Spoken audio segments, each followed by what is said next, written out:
Hello friends. Today I will talk about hypertension. Hypertension बहुत ही common है आजकल लोगों में और इसलिए हाइपरटेंशन को समझना जरूरी है। हमारा ब्लड एक प्रेशर के साथ हार्ट उसको पंप करता है। वो प्रेशर ज़रूरी है क्योंकि सर में पहुंचता है अगेंस्ट द ग्रेविटी। अगर प्रेशर नहीं रहेगा ब्लड में तो हेडेक सर में नहीं पहुंचेगा ब्रेन तक। दूसरा क्या है कि उसको एक्सट्रीमीज तक जाना होता है।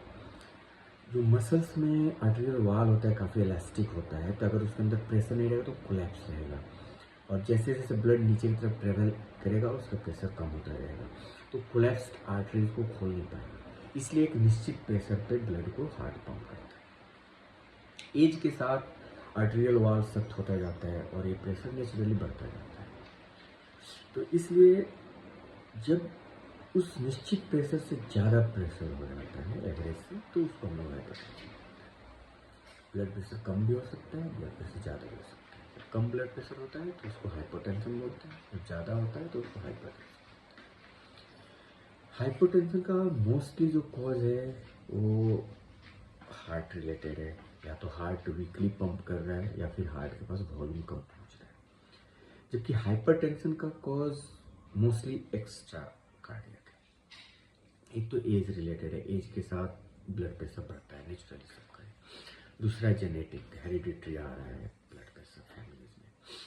तीसरा क्रोनिक रीनल डिजीज, किसी को सीकेडी में हाइपरटेंशन होता है। चौथा हार्मोनल। पांचवा लाइफ स्टाइल रिलेटेड।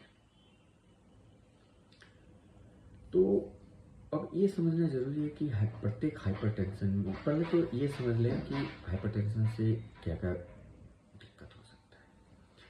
क्योंकि ब्लड हाइपरटेंशन में ज़्यादा प्रेशर के साथ फ्लो करता है, वो प्रेशर अगर ज़्यादा होता है, बहुत ज़्यादा हो जाए, तो जो स्मॉल आर्टेरियोल्स हैं, कैपिलरीज हैं, उनके वाल्स काफ़ी पतले होते हैं, तो उनके फटने के चांस रहते हैं। इसलिए अक्सर जो हाइपरटेंसिव स्ट्रोक, ब्रेन स्ट्रोक बोलते हैं, पैरालिसिस मार दिया, that is related to the hypertension. MI होने के चांसेस होते हैं। सीकेडी को एस्केलेट कर देता है। तो जब ज़्यादा प्रेशर के साथ ब्लड फ्लो करता है तो एंडोथेलियम इंजरी भी होता है, तो उससे एथेरोस्क्लेरोसिस प्रोसेस फ्लेयर अप हो जाता है, प्लेक्स बनते हैं, क्लॉट्स बन सकते हैं। तो इसलिए ब्लड प्रेशर को कंट्रोल में रखना बहुत ज़रूरी है। अब ब्लड प्रेशर को कंट्रोल में रखने के लिए हमेशा दवा की ज़रूरत नहीं होती।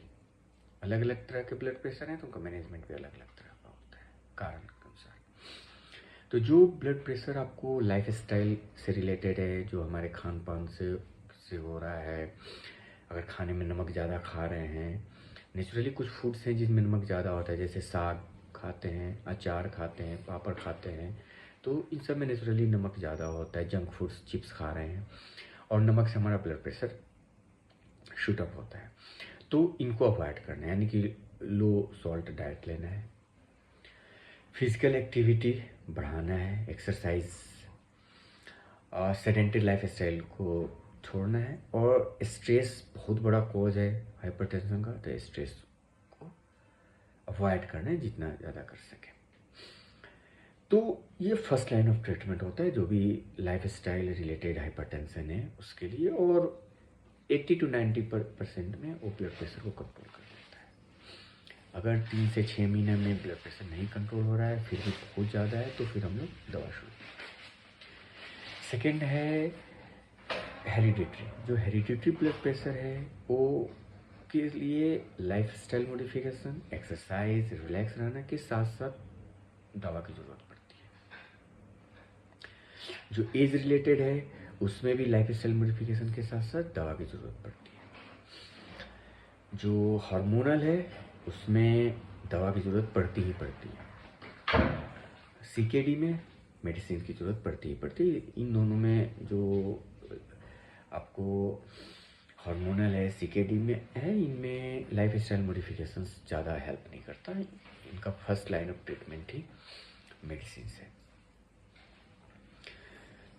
तो मेरा सलाह यही है कि हाइपरटेंशन को कभी नेगलेक्ट ना करें, क्योंकि बहुत ज़रूरी है कि ब्लड प्रेशर को एक नॉर्मल रेंज में रखा जाए। ब्लड प्रेशर का फर्स्ट लाइन ऑफ ट्रीटमेंट हमेशा ही लाइफस्टाइल मॉडिफिकेशन है, second line of treatment medicine है। तो हमेशा first line of treatment hypertension होने के पहले शुरू कर दें, यानी कि अगर हम अपना लाइफस्टाइल पहले से ही अच्छा रख रहे हैं तो ब्लड प्रेशर की बीमारी हाइपरटेंशन होने के चांसेस ही बहुत कम हो जाते हैं। ठीक है, धन्यवाद।